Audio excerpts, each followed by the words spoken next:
a saúde mental das famílias. A pandemia do Covid-19 passou, mas os seus impactos não. Muitas famílias foram marcadas de forma muito ruim e muito forte com a pandemia.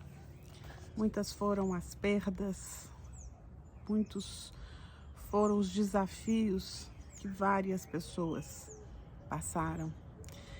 E eu penso que em nossas vidas, dificilmente, e esse é um desejo, que a gente tenha que passar por nada parecido de novo.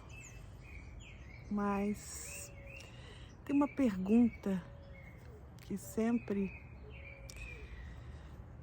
me incomoda, que é: por que nós aprendemos tão pouco com a experiência tão dolorosa que a gente viveu? Ouvi muitas pessoas falarem que foi muito difícil, e de fato foi. E eu já citei aqui alguns dos motivos pelos quais a gente acha que foi realmente terrível. E as pessoas ainda falavam que sentiam muita falta do abraço, do afeto, de ver uma pessoa que não se via há tanto tempo e não poder abraçar, não poder visitar as pessoas, não poder andar na rua, não poder ir ao supermercado fazer a rotina. E hoje nós podemos fazer quase tudo e a gente não faz. A gente cria prisões nas nossas vidas, nas nossas rotinas. A gente poupa o abraço, a gente poupa o contato. Essa semana eu fui num evento de uma escola onde os alunos estavam recebendo medalhas. Uma coisa que eu observei é que muitos medalhistas não deixavam transparecer a sua alegria, a sua felicidade. Era aquele rosto fechado, tenso.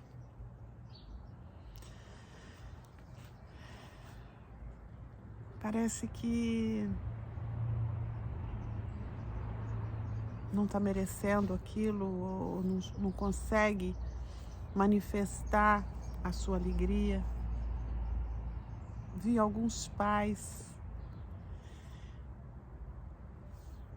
meio desconfortáveis quando você junta, especialmente para você comemorar algo de bom.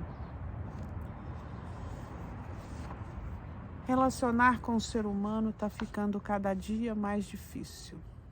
Essa frase eu ouço com uma certa frequência e eu respondo: eu prefiro 1000 vezes me relacionar com pessoas do que com planilha, do que com telas ou papéis. Mas algumas mudanças vieram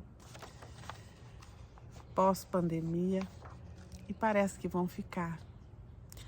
Uma das coisas que está misturando tempo de casa e tempo de trabalho. As pessoas têm levado o trabalho para casa, ou quando chegam em casa, cansados do trabalho, querem relaxar na tela ou no seu canto. Esse é um ponto que tem deixado em falta o tempo livre para conviver, pais e filhos, esposas, aquele tempo do não fazer nada junto, tempo para falar como foi seu dia, como foi seu trabalho, como foi sua escola. E à medida que o tempo passa, as relações vão ficando desgastadas, as relações vão ficando superficiais, porque cada um cria seu mundo particular. E o tempo de construir o diálogo junto da família, para cada um se aprofundar naquele sonho do outro, na expectativa do outro, nas dificuldades do outro. E essa falta de diálogo, ela traz um problema que vai se agravando com o tempo. Porque os pais, eles precisam o tempo todo de encobrir algumas dificuldades que ele tem para proteger os filhos. Um exemplo, a mãe está reclamando que o filho fica no celular e não faz a tarefa, ou não estuda, ou não faz as atividades de casa que precisam ser feito. E o pai, que também fica muito ao celular, justifica, mas também, e quando não é o pai, é a mãe que justifica a falta de responsabilidade, a falta de compromisso, a falta de limites nas famílias. Tudo isso vai fazendo com que os problemas familiares vão se agravando, vão tomando dimensões maiores do que precisavam, do que deveriam. Os problemas, eles vão reverberando. Mal resolvido em casa, ele reverbera para o ambiente de trabalho, para o ambiente social, para a escola, para as noites de sono, para o humor, a irritabilidade, a falta de paciência, a falta de atenção, a superficialidade, a falta de compromisso com o outro, a compulsão, o adoecimento, o descontrole. Tudo isso pipoca nas famílias. Isso vai alimentando um sistema perverso que vai se tornando insustentável. E as pessoas dentro das famílias vão adoecendo. Por consequência, as famílias vão adoecendo. Como é que a gente pode interromper esse ciclo? Como é que nós podemos fazer um gerenciamento desses conflitos? Como é que nós podemos nos relacionar nesse núcleo, nessa imersão? Porque a família, ela é o núcleo mais duradouro. A gente nasce numa família e a gente pertence a essa família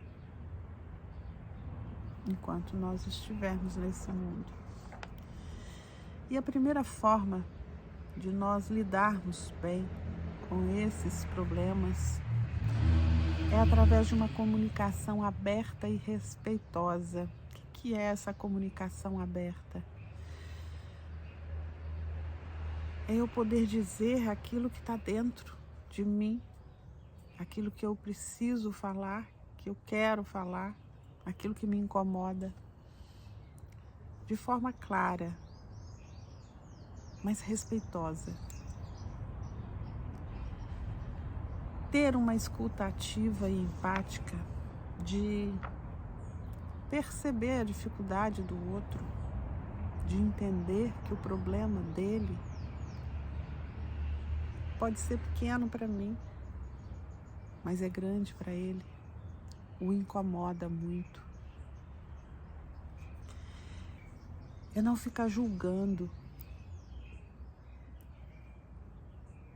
e não ser um conselheiro, mas é alguém que ouve, é alguém que está ali para escutar de forma despretensiosa, mas interessada. Estabelecer limites. Eu penso que esse é um dos grandes problemas que as famílias enfrentam hoje. As famílias não têm limites claros estabelecidos, elas não têm regras, elas não têm um valor alinhado que é entendido e construído juntos. E aí, quando não existem limites, quando não existem esses valores claros, definidos de forma transparente para todos os membros das famílias, a gente cai naquela prática: faça o que eu digo, mas não faça o que eu faço. A regra da televisão na hora do almoço é para vocês, não é para mim. E aí não tem credibilidade. Ter foco nas soluções, não ficar remoendo aquilo que já passou. O importante não é ter razão, não é resolver aquele conflito imediato, mas é você resolver aquele comportamento disfuncional para que ele seja mitigado, para que não se repita aquela situação novamente, para que você não precise ficar o tempo todo vigiando o outro. Promover as competências emocionais, a inteligência emocional, sobretudo a inteligência coletiva, a inteligência social. É entender o que estou sentindo, porque não se trata de racionalizar.